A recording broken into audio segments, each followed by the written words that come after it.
can we please quieten down? So, essentially what's going to happen is obviously we're going to have the BBC School News Report, and it's going to be a live performance, and we can't have any cuts at all. So first of all, we're just going to test the microphones, and that will take literally a minute. So if our two presenters could just say 3, 2, 1 testing, please. 3, 2, 1 testing. 3, 2, 1 testing. So that one works, that's good. And we're just going to test the next one. 3,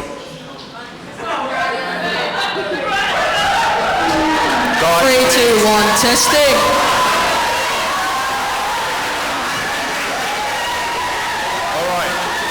Quieten down. This is a live recording. Please do not react too much. We can't cut it, and you will be spoiling it. So please, no sarcastic clapping, no laughing. This is taken very seriously. So please quieten down because we're going to start the credits.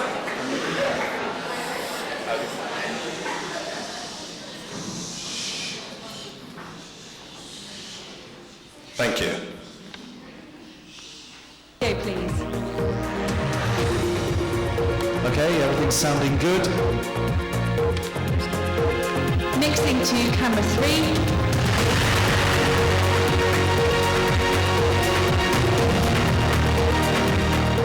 And presenters ready please.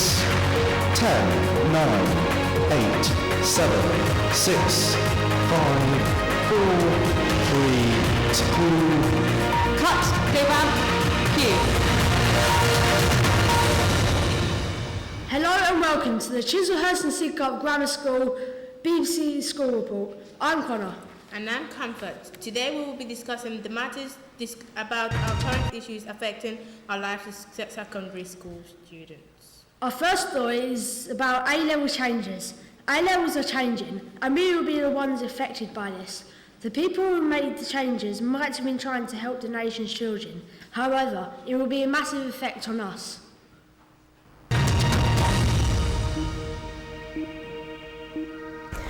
The Education Minister, Michael Gove, is continuing his changes to A-levels in England.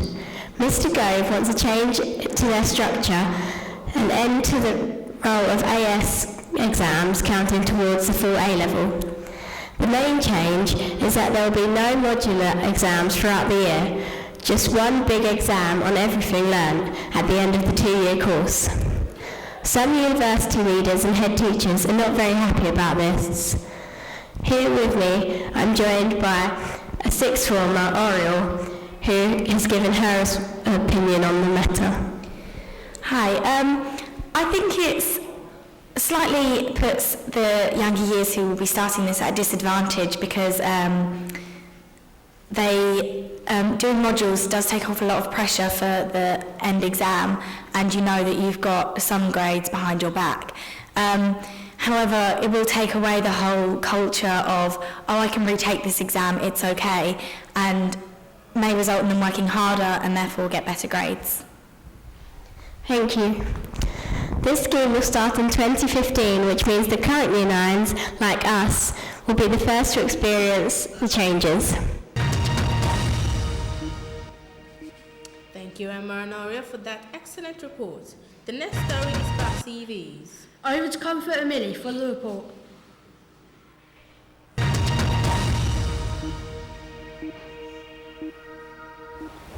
Everyone is trying to stand out by volunteering, excelling in sport, or getting impressive internships. Shouldn't we just be living our lives? Students have become obsessed with viewing impressive CVs, but isn't there more to life than planning on working for your future career? Yes, education is great, but the fact is that students' lives are beginning to revolve around their education rather than worrying. Can be rather worrying. Education is part of life, but shouldn't it really be a way of life? In today's job market, the message is clear. Good grades are no longer enough. We need an impressive list of extracurricular activities that distinguish us from other smart and motivated students.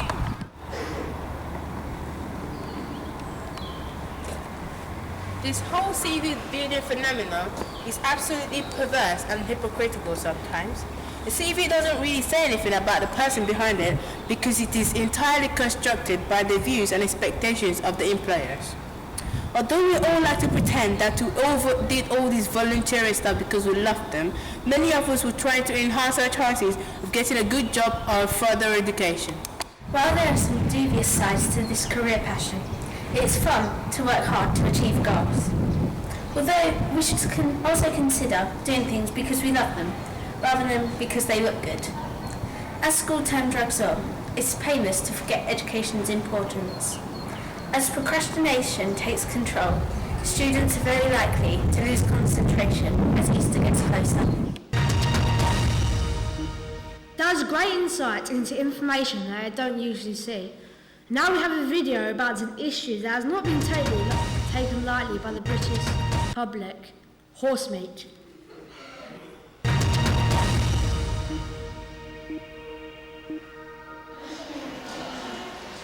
Hello, welcome to BBC News School Report. Coming up, is it lasagna or lasagne? Over to Ellie, we'll be talking about the shops and the products affected. Well, it is atrocious, isn't it? Horsemeat and burgers. Well, here's the culprits: Aldi, Lidl, Tesco, Iceland, and most recently, Burger King. Products that are affected are beef burgers, lasagna, and spaghetti bolognese. So, Liv, how long has this scandal been going on for? Well, it was found out on January 16th by the Food Safety Authority of Ireland, and 10 million burgers were immediately taken off the shelf once they found to definitely have horsemeat in. There were many further inquiries, and it was traced back to Silvercrest Foods in County Monaghan. ADP Food Group estimated lost $45 million in contracts. On February the 5th, the supply of freeze meats found about 80% horsemeat in some of their burgers. Shortly after this, Aldi withdrew all products from this company. The next day, Tesco and Aldi take all frozen spaghetti and lasagna down from the French food supplier Hornegal. So, what is so bad about eating horsemeat?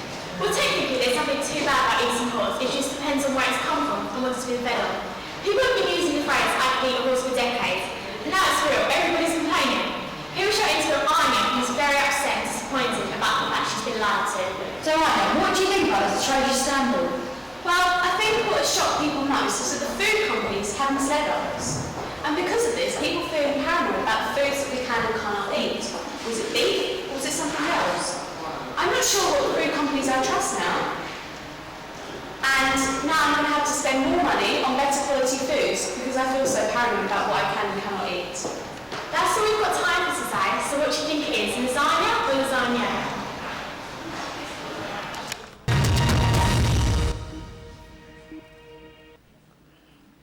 Okay, yeah, thank you girls for that video. Now we're over to the Falklands report.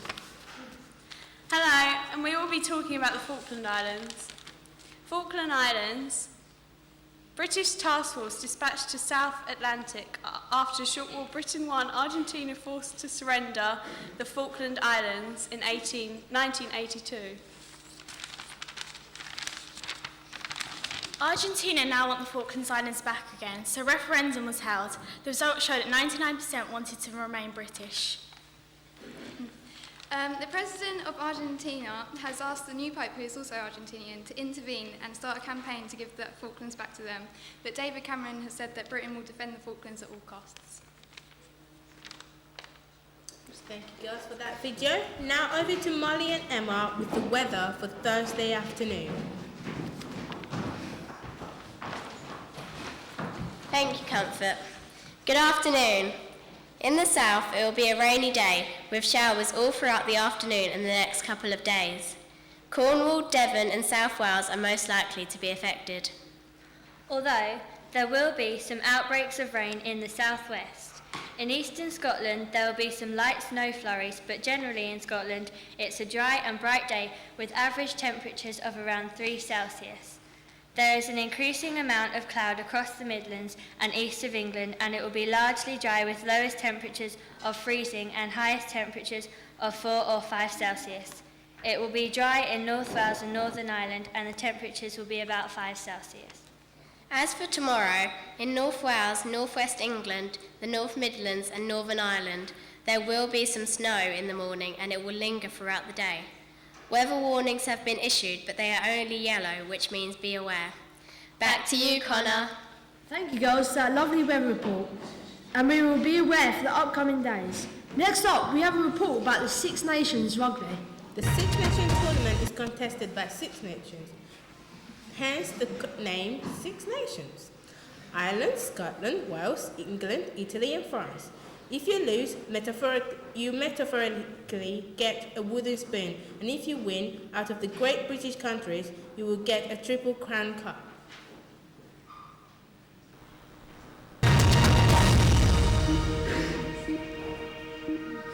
Yeah, giving coverage of this year's Six Nations tournament. Here we have an upcoming rugby player. Kieran, who are your underdogs in the tournament? Well, to me it had to be Italy, as they beat Ireland and France, and they really surprised me. I really agree there. Thank you, Kieran. Another upcoming star, Henry. Henry, how do you think England played throughout the tournament? I think England played fantastically well throughout the tournament. It was a shame that on a Grand Slam decider, they didn't turn up against a very strong Welsh side who completely outplayed them. Thank you, I agree again. And another, finally, our last rugby player, Dammy. Dammy, who do you really think should have won an England-Wales game? Well, personally, I think Wales deserved the win. The wings were fantastic. Star player George North breaking down the middle, breaking tackles. England defence was poor. I'm not going to take anything away from Wales. Good win. I have to agree there. Thank you, Dammy. We have a head teacher, Nigel Walker. Sir, how do you feel about England's great loss during the tournament? Well, I was very, very disappointed with the national team, particularly bearing in mind that I have provided some very high quality rugby players from Chis and Sid that are available but were not chosen. And I think our school team would have done a lot better against the Welsh than our national team did. So if you're listening, we are available. Thank you for that news, sir. Here we have the Rugby Stars training on their Chis and Sid pitch. In the end of the tournament, we had England win 4 and could have gone for the Grand Slam. Fortunately, they just lost out in Wales in the final game. This is a great disappointment, although we'll be looking to the future for these lads to come up to the new team. Unlucky for England, but a well-deserving win for Wales, especially in the second half. Their attacking was excellent. The next video is on F1. Over to George with the report.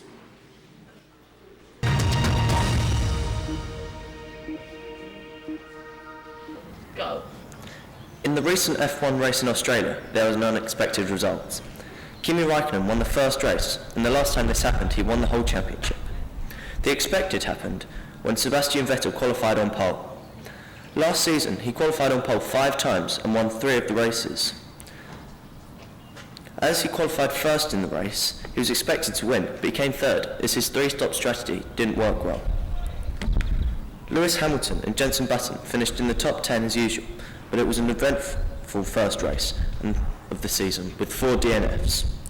Now that the drivers have had 1 race in their cars and have now had a chance to get used to them, we hope the next race will be a more exciting one.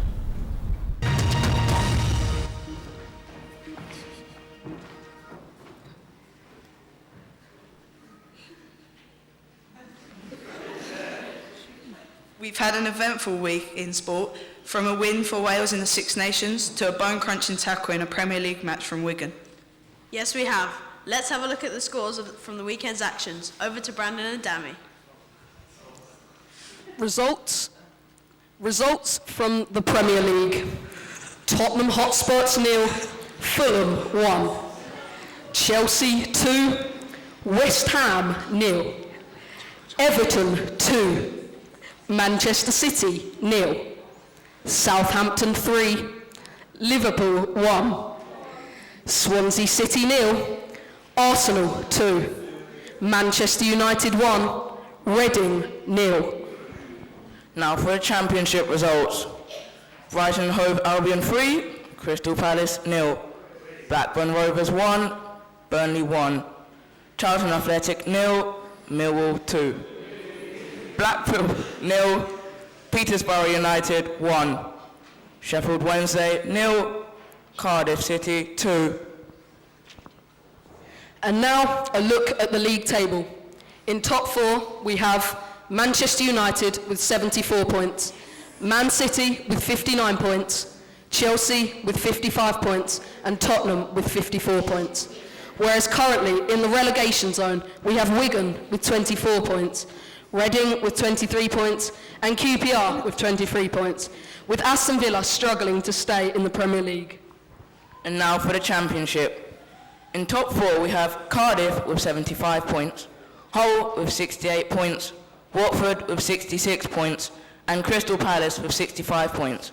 Whereas currently in the relegation zone, we have Peterborough with 42 points, Wolves with 42 points, and Bristol City with 39 points, with Sheffield Wednesday struggling to stay in the Championship.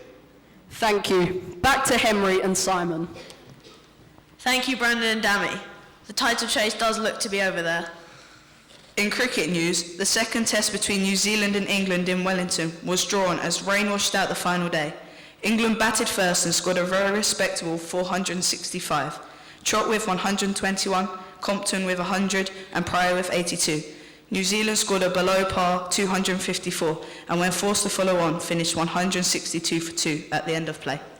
In other rugby news, Conor O'Shea's Harlequins side remain on course for the treble. They secured the LV Cup after a 34-12 win against Sale Sharks. With the Harlequins England players watching on, their youngsters dominated the game. Harlequins scored 4 tries with Williams, Guest, Wallace and Walker going over, with Botica kicking 12 points from the boot. In reply to that, the single-tail try came from Leota and Cipriani scored 3 penalties. That's the sport. Now passing on to Izzy and Ella, whose report is about doping in the Olympics. We recently had the pleasure of hosting the Olympics here in London, and therefore our country had the responsibility of checking athletes for drugs. Doping is morally wrong. Doping violates many of the ethical guidelines of the Olympics. It shows a lack of sportsmanship. As well as this, the dangerous side effects could potentially worsen the injury. So why is it so important to them? Athletes dedicate their lives to one competition. Some suffer from injuries prior to their big event, causing a negative impact on their performance. After training for at least 4 years, would you be prepared to forfeit for an injury? Think about all that determination to succeed, but you're just out of reach. Would you try to reach their level of ability? Would you stoop as low as them to get there? We're not suggesting that it is right or acceptable, but due to the increased expectations of sportsmen and women, they may feel pressured into doping. Thank you. Back to the studio.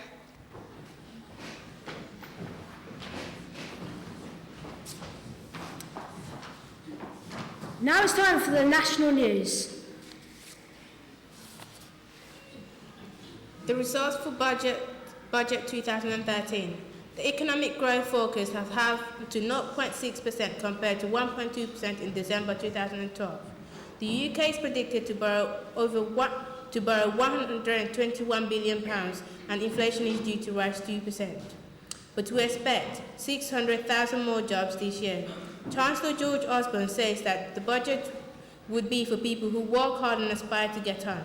The economic forecast should avoid a triple recession and claims that unemployment rate will fall significantly this year. Although George Osborne says that we will need 4 more years of pain, tax rises and spending cuts, but insisted we are slowly but surely fixing our country's economic problems. 97% of 783 GPs in the UK have revealed they have recommended a sugar pill or a treatment with no efficacy to at least one of their patients, and 3/4 say they offered unproven treatments on a daily or weekly basis. Dr. Claire Gerarda, chairwoman of the Royal College of GPs, said it is acceptable to use a placebo as long as it does not cause harm and is not expensive. The placebo effect is on the patient's expectation of a cure. Dr. Jeremy Howick, co-author of the study, says this is not about doctors deceiving patients, and that doctors clearly believe placebos can help patients, but could this harm the doctor-to-patient relationship? You don't know. At least 50% of older pupils are now taking a foreign language GCSE since the introduction of English Baccalaureate league table measurement. The report is based on a survey of 1,506 secondary school students and 3,000 primary schools. However, few of the pupils are carrying on with their foreign language to A level. Just 1 out of 10 pupils taking French GCSEs took it at an AS level. French and German are now continuing to decline, with students switching to Spanish.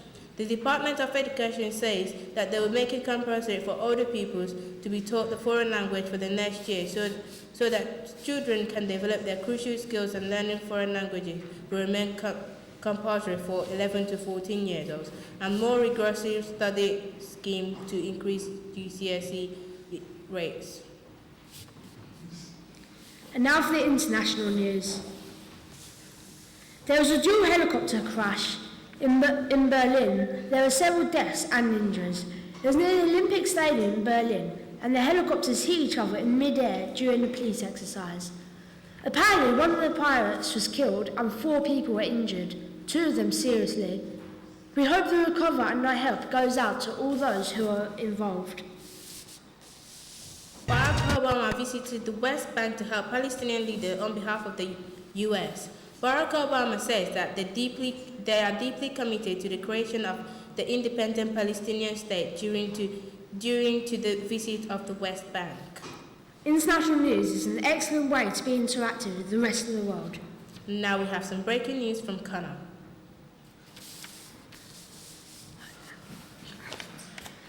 Well, and finally, in other news, Chuck Norris is shaving his holy beard. After 50 years of beautiful facial hair, the beard every man wanted has been shaved. No one knows why he did it. Some say it was to give the fist underneath it some air. Although he didn't shave it, the beard ran away in fear. Either way, it will be missed, but we hope it will grow back soon. Wow, Chuck Norris. That's all we have time for today. Thank you for listening, and goodbye from the BBC School Report team here at Chis and Sid. Thank you.